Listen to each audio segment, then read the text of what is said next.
Today is Thursday, tapos alas 8 na actually. Hindi na ganun ka rush hour for me kasi ang rush hour is until mga 6:30 siguro. Pero I think traffic pa rin ito. Sure ako. Parang feeling ko nga hanggang alas 10 yan eh. Pero well, we'll see. So, paedsa na tayo guys, no? So, dito tayo ngayon sa show. So, ang plano ko is, ayan, nakikita nyo naman sa panel natin, naka-manual tayo ngayon. At from bahay hanggang dito, medyo nakakaramdam ako ng awit kasi, well, that's because hindi ako nagmamanual kasi nga, i-clutch yung motor ko. So, makipagsiksikan tayo ng naka CB650R na naka-manual mode.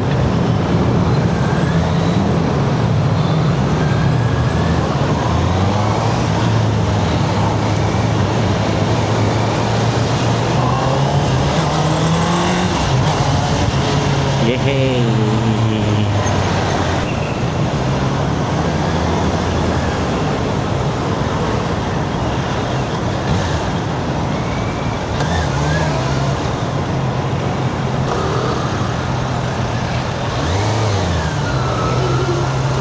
So dito medyo bottleneck dito sa Mega Mall kasi nga maraming lusutan dito. Dito tayo sa rightmost kasi medyo maluwag-luwag dito. Hindi ako nagmamanual kay CB kasi kaya ako nga siya binili kasi i-clutch siya. So far may ngawit ako konti kasi galing ako sa bahay nagmanual. So that pala dito no, sa Rocks lang yun. Dun sa may part sa may Mandaluyong pa south, okay yung ano doon, kalsada doon kasi ginawa na nila. Pero dito, pa north, hindi pa eh. Sana masimulan na rin dito. Shoutout sa ano, no, kila Secretary Vince, DPWH. Yun yung ano talaga, yung point na naging thankful ako kasi nagbabayad ako ng tax. Kasi nadadaanan ko yun eh, pagpa south. Alam nyo, nakaano ako ngayon, stuck ako ngayon na muffler.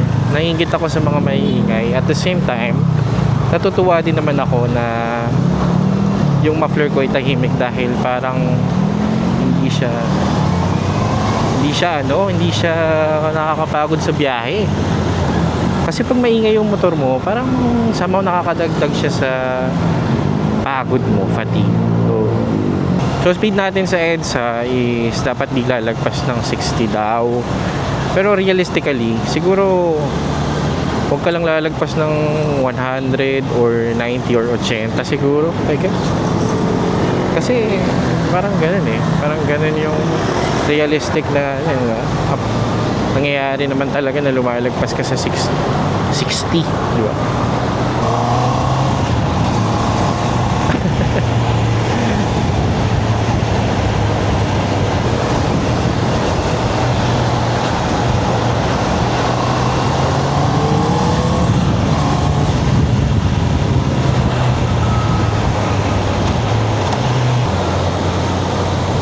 Pa rin talaga pala. Akala ko maluwag-luwag na kaya medyo late ako umalis. Pero yun naman ang purpose ng vlog natin, diba? Yung makita natin paano siya magbe-behave sa traffic. Sing it moments.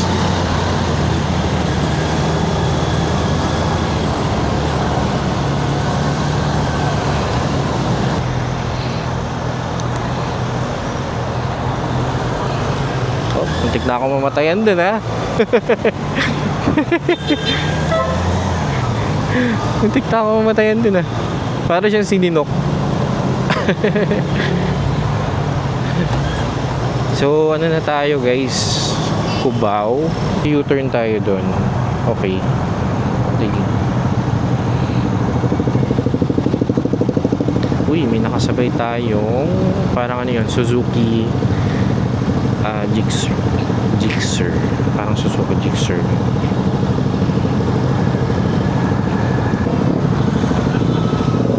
Please. Ano yun? Ba't nagpa-flash ng light? Sakit sa mata, boy.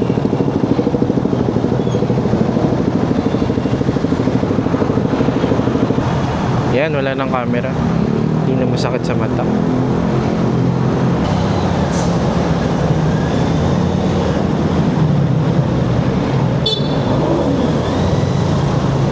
yan, pwede yan.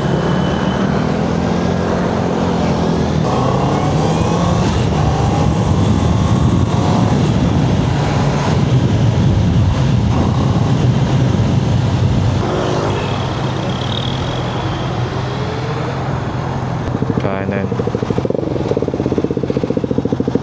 Oh, nandito pa rin si Jigsaw. Jigsaw ba yun? CF mode.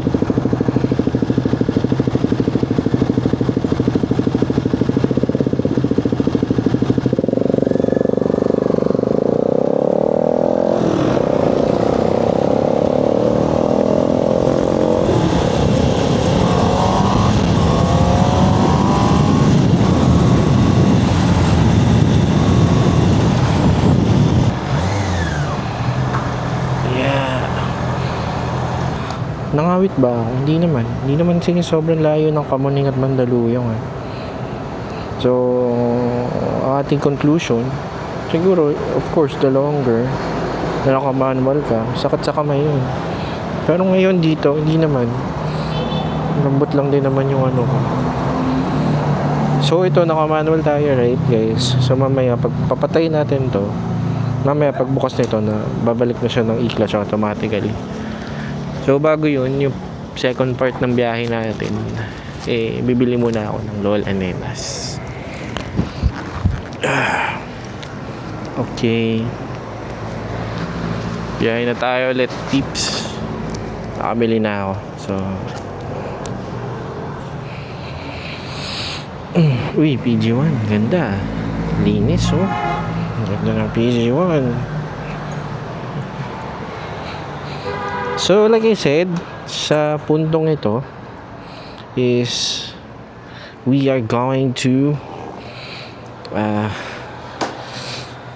we're gonna be in e-clutch mode.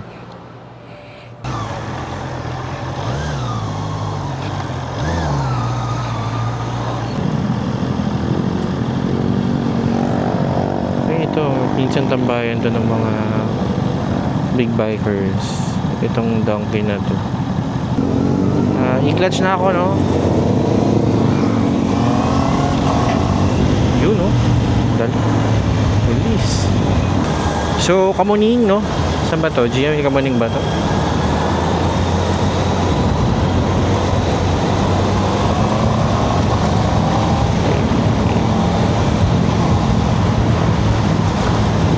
Ay, sarap po. Wala ka na iniintinding clutch. Naka-automatic na ano yun, no? Gitna tayo.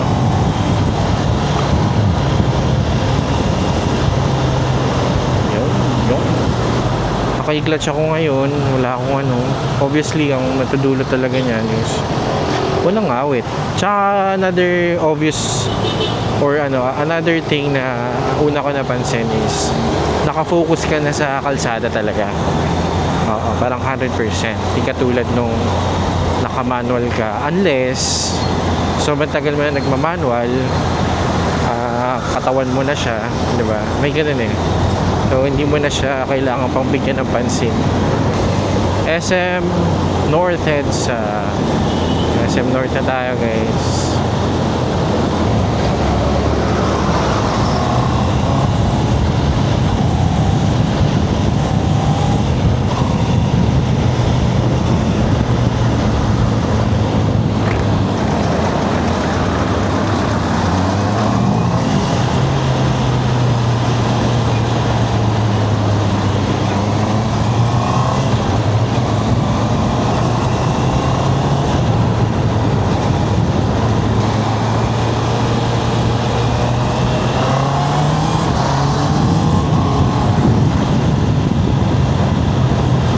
Lalagpas na ang 80, no?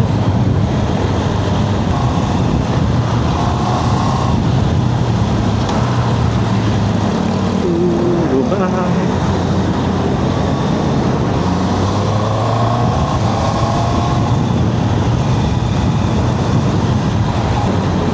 Noon, nung mga unang pasok ko dito sa sa NLEX, dito ako pumasok sa Carino. Buti na lang, di ba paano ko pa Bulacan. Buti na lang, meron siyang binuksan doon na ano yung barrier. May binuksan na barrier doon. Nakalusot pa rin ako. So dito dapat sa pangalawang liko sa taas.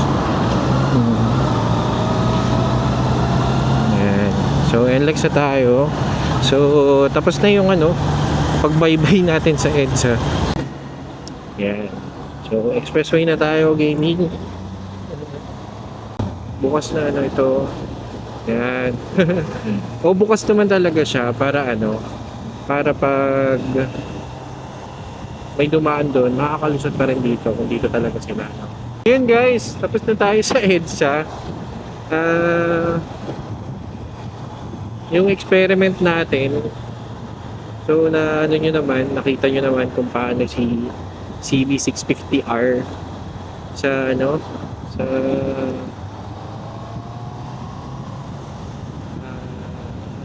traffic at paano rin siya paano si CB650R sa traffic nang naka-manual at paano din siya kapag naka-e-clutch. Para sa akin, hindi ako palagyang nagma-manual, so preferred ko talaga yung e-clutch kasi convenient yun, tsaka mas nakapag-focus ako sa daan. So, ayun,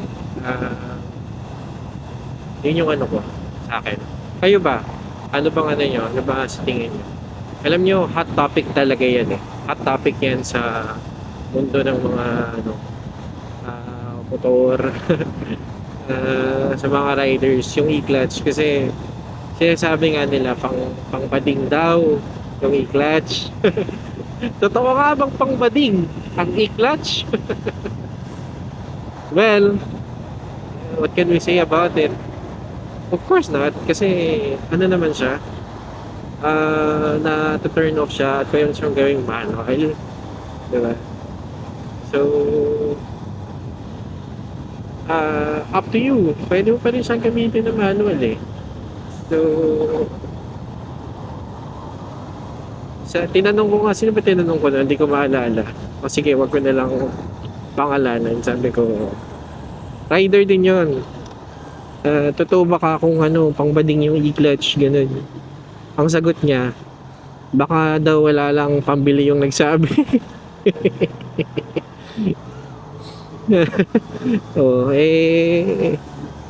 Binabas niyo yung mga naka-e-clutch, di binas din kayo pabalik. Pero ako saludo talaga ako sa akin. Saludo ako sa technology na nagawa ni Honda. Yung e-clutch na very revolutionary. So yun guys, sa mga nakaabot dito sa part ng video na ito, maraming salamat sa panonood. Kaya kung nagustuhan nyo itong content natin for tonight, please don't forget to like and also subscribe guys. Subscribe kayo sa akin. Napansin ko yung mga nanonood sa akin, marami sa inyo hindi pa nakasubscribe, so please subscribe kung tatripan nyo naman para ma-notify kayo sa mga future at bagong updates na ibibigay ko sa inyo, mga bagong vlogs. I gotta go. Bye bye guys.